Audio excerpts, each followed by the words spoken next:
Assalamualaikum warahmatullahi wabarakatuh. Bagaimana kabarnya semua? Alhamdulillah, jumpa lagi dengan saya dalam Sebi Kelayakan. Ya. Pada pertemuan yang lalu-lalu, kita sudah bahas berbagai aspek di dalam studi kelayakan. Ya, terakhir adalah aspek teknis, ya, aspek teknis. Maka pada kesempatan ini, ya, saya akan bahas aspek keuangan. Aspek keuangan ini aspek yang eh, sangat menentukan di dalam menilai kelayakan proyek bisnis. Aspek keuangan juga merupakan muara dari berbagai aspek lainnya, ya, aspek mulai dari aspek pasar dan pemasaran, karena di situ aspek pasar dan pemasaran kan menyangkut mengenai penerimaan, biaya operasional pemasaran. Aspek manajemen itu nyangkut mengenai upah gaji, ya, aspek teknis mengenai berapa biaya investasi, berapa biaya operasional, dan akhirnya nanti bermuara di aspek keuangan. Baik, ya, sebelum saya lanjutkan, jika Anda suka dengan video ini, silahkan like dan subscribe, dan berikanlah komentar, ya, dan saran di bawah ini. Aspek keuangan yang akan kita bahas, ya, tidak banyak, ya, aspek hanya pertama adalah kebutuhan dan sumber dana yang akan kita bahas saat ini. Terus nanti aspek yang kedua adalah cash flow proyek bisnis, ya. Dan yang ketiga adalah kriteria penilaian proyek bisnis. Aspek-aspek apa saja yang menentukan atau metode penilaian proyek ini sehingga proyek itu dikatakan layak atau tidak layak. Karena dengan aspek dengan analisis keuangan ini ada beberapa kemungkinan proyek itu kan gitu. Ya, pertama proyek yang bersifat independen, berdiri sendiri. Nah, proyek berdiri sendiri berarti nanti kita akan menentukan kriteria prioritas dari proyek tersebut. Yang kedua, kita menilai proyek yang dependen, ya, proyek yang saling berkait. Kalau proyek yang saling berkait, ya, atau dependen, ini kalau ada dua proyek yang saling berkait, maka dua-duanya harus layak. Jadi kalau ada salah satu tidak layak, maka dikatakan tidak layak. Dan yang ketiga, yang bersifat mutually exclusive alternative project. Jadi kalau ada dua alternatif project yang kita harus pilih, misalnya A dan B, ya, maka kita harus memilih salah satu. Ini yang disebut dengan mutually exclusive. Mengapa bersifat mutually exclusive? Bisa saja asalnya kan ini proyek independen, tapi bisa menjadi mutually. Karena pertama adalah fungsinya sama. Yang kedua karena dana yang terbatas. Nah, tentu tidak mungkin kita menyelenggarakan atau melaksanakan beberapa proyek dalam kondisi dana yang terbatas. Oke, jadi yang pertama kita akan bahas dulu nih, ya, kebutuhan dan sumber dana. Oke, kebutuhan dan sumber dana atau sumber modal di dalam pelaksanaan proyek. Kalau kita lihat kebutuhan dana untuk aktivitas proyek ini ada aktivitas aktiva tetap berwujud seperti tanah, ya.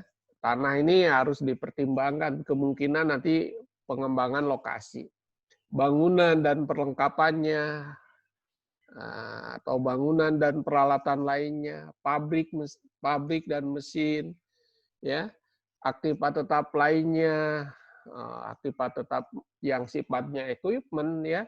Jadi itu kan tidak habis pakai seperti alat angkut, material handling misalnya di manufaktur, di gudang, di pabrik, ya. Kalau di kantor misalnya komputer, meja, atau sebut apa namanya itu printer ya. Jadi printer itu ada dua komponen, komponen yang masuk kepada equipment dan ada yang masuk pada supplies ya. Kalau supplies itu tintanya atau apa yang habis pakai. Dan yang kedua, aktiva tidak berwujud. Aktiva tidak berwujud ini aktiva biaya-biaya yang dikeluarkan sebelum proyek berjalan atau biaya pendahuluan misalnya. Seperti biaya perizinan ya, jadi biaya yang dikeluarkan sebelum pelaksanaan proyek. Yang berikutnya adalah kebutuhan dana untuk modal kerja. Modal yang berputar ya, biasanya kalau dilihat dari jangka waktunya itu 1 tahun. Tapi kalau berdasarkan proyek biasanya bergantung pada lama tidaknya pekerjaan proyek itu. Ada modal kerja, konsepnya bisa kerja bruto. Kalau modal kerja bruto, artinya keseluruhan dari aktiva lancar perusahaan. Ada juga modal kerja neto konsepnya, aktiva lancar dikurangi utang lancar atau net working capital. Yang atas disebut dengan gross working capital. Ada lagi konsep yang disebut fungsional ya. Jadi modal kerja itu diklasifikasikan lagi ya, ada yang sesuai dengan fungsinya. Fungsinya apa modal kerja itu? Untuk menghasilkan current income. Jadi ada yang tidak menghasilkan current income berarti itu sering disebut dengan potensial working capital. Kalau menghasilkan laba saat ini disebut modal kerja nanti klasifikasinya. Tapi kalau untuk yang menghasilkan laba yang akan datang sebut dengan potensial working capital. Contohnya apa? Penjualan kredit itu masuk pada potensial working capital karena potensi memperoleh keuntungan dan potensi bedep kan gitu ya. Kalau tidak membayar malah jadi rugi, makanya bisa terjadi bedep. Yang berikutnya misalnya depresiasi dari aktiva tetap itu juga masuk potensial working capital. Investasi dalam surat berharga misalnya masuk pada potensial working capital. Sewaktu-waktu bisa dicairkan, diuangkan. Nah, namun demikian kan memerlukan proses. Jadi ada konsep modal kerja itu modal kerja berdasarkan fungsional. Unsur-unsur modal kerja kalau kita menganut konsep gross ya, biasanya gross working capital dianut oleh para wirausahawan atau bisnismen ya. Sedangkan net konsep atau net working capital cenderung dianut oleh akuntan. Ya, akuntan. Mengapa akuntan? Karena akuntan mengatakan bahwa yang disebut modal itu adalah selisih antara total asset dengan total liabilities kan itu. Maka net equity kan itu ya. Makanya ini juga net working capital. Kalau gross working capital ya, ini konsep orang bisnis. Orang bisnis atau ahli bisnis atau manajemen dia menganggap bahwa sisi aktiva dari suatu neraca perusahaan itu dikatakan sebagai modal. Totalitas dari barang-barang modal yang ada di sebelah aktiva neraca suatu perusahaan. Oke, kita lanjutkan. Berapa kebutuhan modal kerja? Ya, kebutuhan modal kerja ini bisa kita prediksi dengan pertama waktu terikat kas dalam unsur modal kerja. Berapa lama terikatnya? Biasanya diukur dengan working turnover kalau di dalam analisis rasio. Yang kedua, besarnya dana untuk setiap tahapan proses. Ada berapa tahapan nih satu produk itu diproses mulai dari bahan baku menjadi barang jadi. Yang ketiga yang mempengaruhi besar kecilnya modal kerja adalah besarnya dana cadangan atau yang disebut dengan safety cash balance. Artinya semakin besar SCB, safety cash balance, maka semakin besar pula dana yang harus disiapkan untuk modal kerja. Nah, ini. Nanti semakin besar misalnya kita menjual secara kredit, juga itu akan mengakibatkan besarnya modal kerja. Jadi kalau penjualan kita secara kredit bisa mengakibatkan modal kerja kita harus besar. Ya. Karena penjualan kredit kan turnover-nya rendah. turnover-nya rendah. Bahkan mungkin ada potensi kerugian juga pada penjualan kredit itu. Potensi tidak tertagih, ya. Oke. Baik. Nah, ini contoh berapa besarnya modal kerja. Saya sampaikan atau contoh yang sederhana. Ini jumlah kebutuhannya 270, sedangkan tahapannya selama 8 bulan ini. Ya. Selama 8 bulan tahapannya, kebutuhannya 270. Jadi kalau demikian, maka besarnya modal kerja adalah 270 kali 8. Gitu, 2.160. Kalau ditambah persediaan perlengkapan 50 dan persediaan SCB, maka besarnya jadi 2.260. Nah itu ya kebutuhan modal kerja. Oke, sumber modal kerja itu dari mana saja? Nah, sumber modal kerja. Kalau orang manajemen ini melihat sumber modal kerja itu berada di sebelah pasipa, ya. Kalau melihat penggunaan modal di mana? Di sebelah aktiva. Ini harus diingat. Ingat, sumber modal itu di sebelah pasipa, sumber modal penggunaan modal di sebelah aktiva. Oke. Ada modal sendiri, modal yang di-store oleh para pendiri, pemilik, ya, ada saham preferen, saham biasa biasanya terdiri. Jadi saham preferen ini saham yang khusus, yang istimewa misalnya untuk pendiri. Kalau saham biasa ini saham atau common stock atau capital stock itu adalah yang dijual di bursa. Ya, kalau perusahaan melakukan go public, ya. Ada sumber hutang. Nah, sumber hutang. Ini modal sendiri, ini yang atas. Sedangkan yang bawah ini mulai obligasi itu adalah hutang. Ya, obligasi itu adalah kemampuan untuk apa?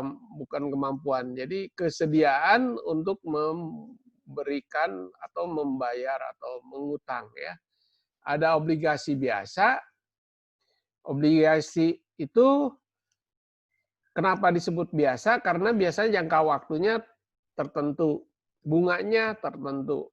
Nah, yang disebut dengan obligasi biasa, obligasi bond, ya, bond payable, istilahnya. Yang berikutnya obligasi bunga mengambang. Nah, ini jangka waktunya ditetapkan, misalnya 1 tahun, tapi bunganya tidak ditetapkan. Tidak ditetapkan saat itu, tapi dibuat dalam perjanjiannya di situ bunga mengikuti misalnya bunga bank tertinggi, misalnya rata-rata bunga bank tertinggi di akhir nanti ada bunga yang mengambang disebutnya floating rate, ya. Obligasi tanpa bunga. Jadi obligasi tanpa bunga ini tidak ditetapkan bunganya sekian persen. Jangka waktunya misalnya diketahui.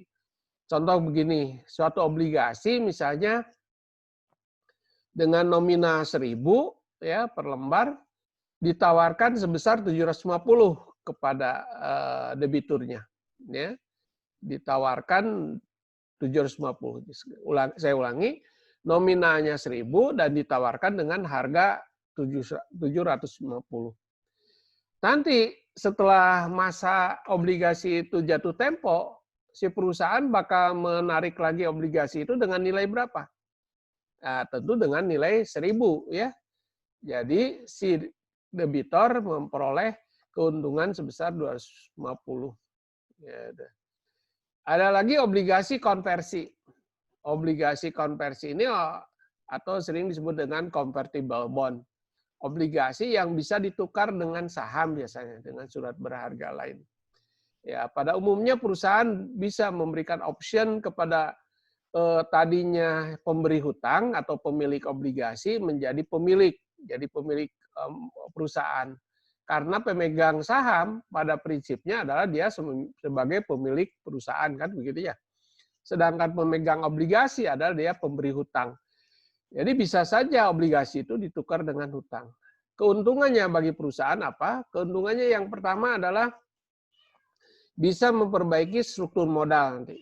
struktur modal yang tadinya hutang, beban, ya, menjadi modal sendiri kan gitu ya. Jadi kekuatan solvabilitasnya meningkat.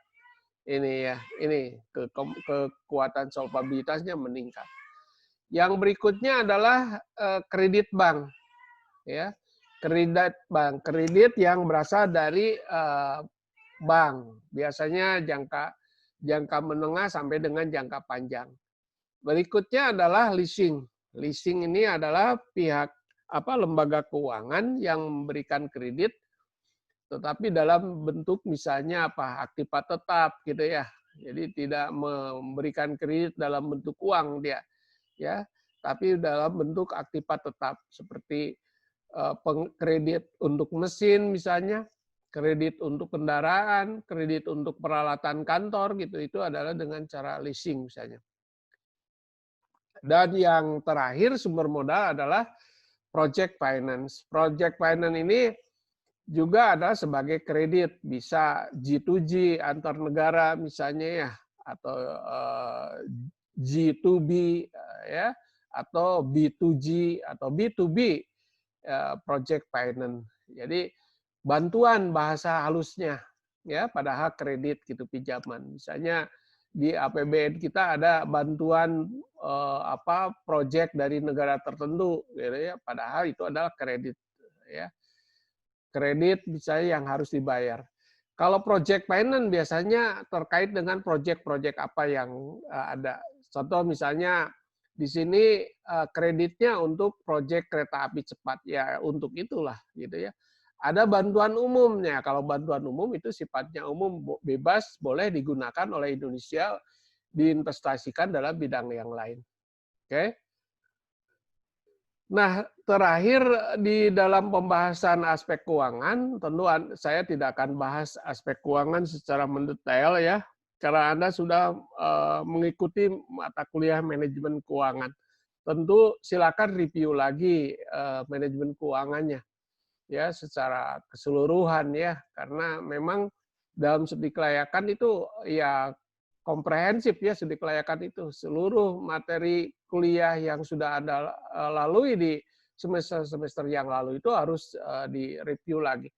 Ini keberuntungan Anda di dalam mempelajari studi kelayakan ya, artinya kita mengingatkan mata kuliah yang lalu ya. Kan kita mah ini ya susah hafal gancang poho gitu kan ya bahasa Sundanya. Ya, susah hafal gancang poho gitu ya. Gitu udah susah hafalnya, cepat lagi lupanya. Namun demikian saya kira masih baik lah, masih mending bisa kita apa yang kita lupakan ya kalau kita belajar. Tetapi kalau tanpa belajar apa yang bisa kita lupakan kan gitu. Ya.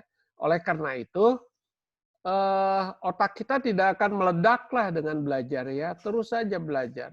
Terus belajar karena sesungguhnya belajar itu adalah jalan ke surga ya. Jadi jangan ini. Justru orang-orang yang terus belajar maka dia jauh dari pelupa, jauh dari pikun ya, malah semakin segar dan seterusnya. Oleh karena itu ya sekali lagi bahwa di para malaikat itu mendoakan kepada orang-orang yang senantiasa belajar. Malaikat di langit mendoakan supaya dia dimudahkan di dalam mencapai cita-citanya. Yang terpenting bagi kita adalah semangat dan berusaha untuk meraih sukses itu, gitu ya. Oke, ini norma-norma di dalam menyusun struktur modal. Ingat tadi neraca itu ada dua sisi. Ada sisi aktiva, ada sisi pasiva. Sebelah debit dan sebelah kredit.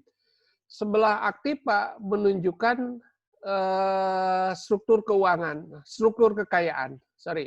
Jadi sebelah aktiva itu menunjukkan struktur kekayaan, asset structure.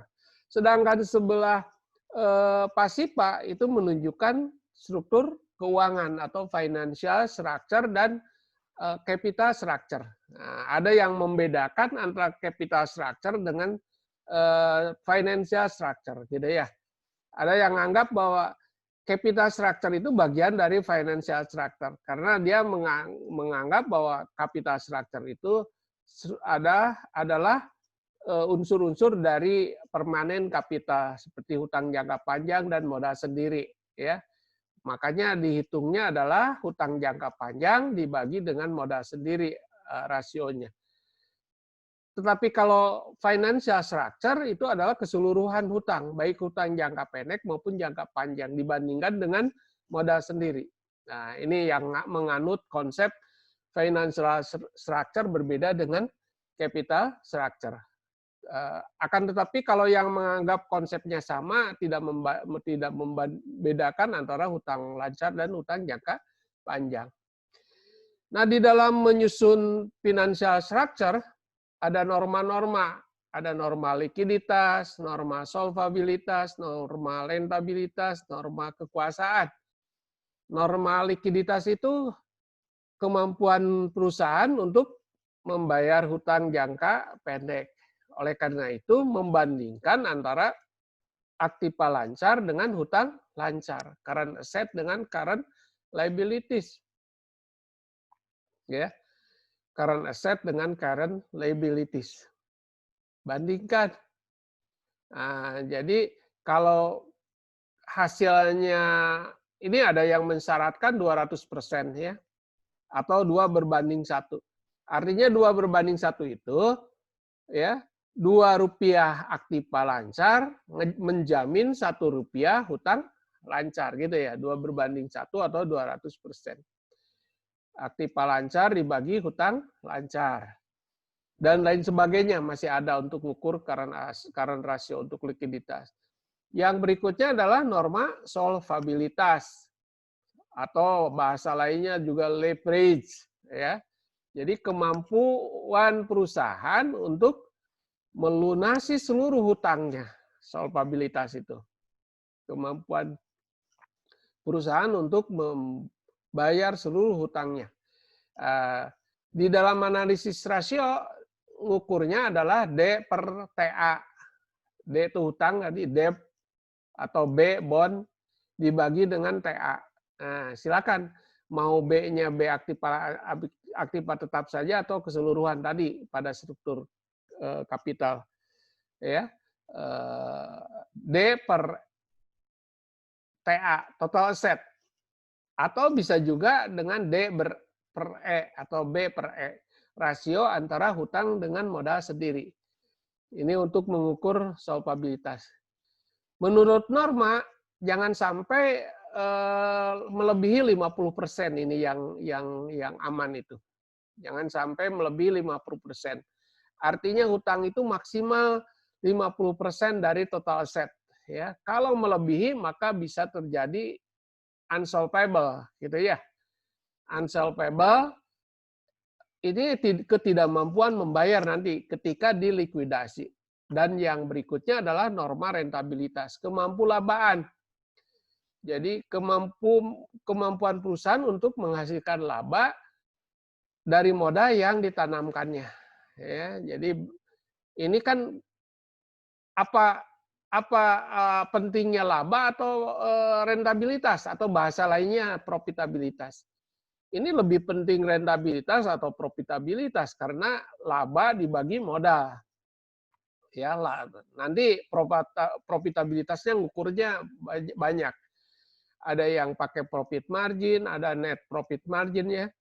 Ada rentabilitas modal sendiri, rentabilitas perusahaan umumnya. Rentabilitas perusahaan itu membandingkan laba operasi dengan operating asset kali 100%. Kalau rentabilitas modal sendiri tadi laba setelah pajak dibagi dengan modal sendiri kali 100%. Dan yang terakhir norma kekuasaan. Norma kekuasaan ini menyangkut mengenai hak suara di dalam perusahaan. Sampai saat ini modal yang mempunyai hak suara di dalam perusahaan itu adalah modal sendiri.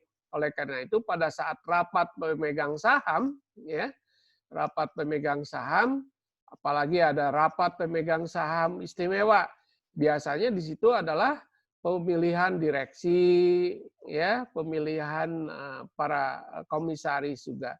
Makanya presiden komisaris itu pada umumnya adalah pemegang saham mayoritas, gitu ya. Karena pemegang saham harus bisa ngontrol perusahaan, mengendalikan direktur, mengendalikan direksi. Ini kekuasaan itu. Jadi hanya modal sendiri yang punya hak suara, sedangkan para pemegang hutang tidak punya hak suara di dalam mengendalikan perusahaan. Saya kira demikian aspek keuangan ini, ya. Mudah-mudahan bermanfaat. Ya, selalu kita berpikir positif, ya, bertindak positif, berbuat positif berdasarkan norma-norma yang baik, norma-norma agama tentu saja kebaikan dan kebenaran yang harus kita junjung tinggi dimanapun, kapanpun, ya, sampai kita ajal menjemput kita, serta mudah-mudahan kita husnul khotimah. Wassalamualaikum warahmatullahi wabarakatuh.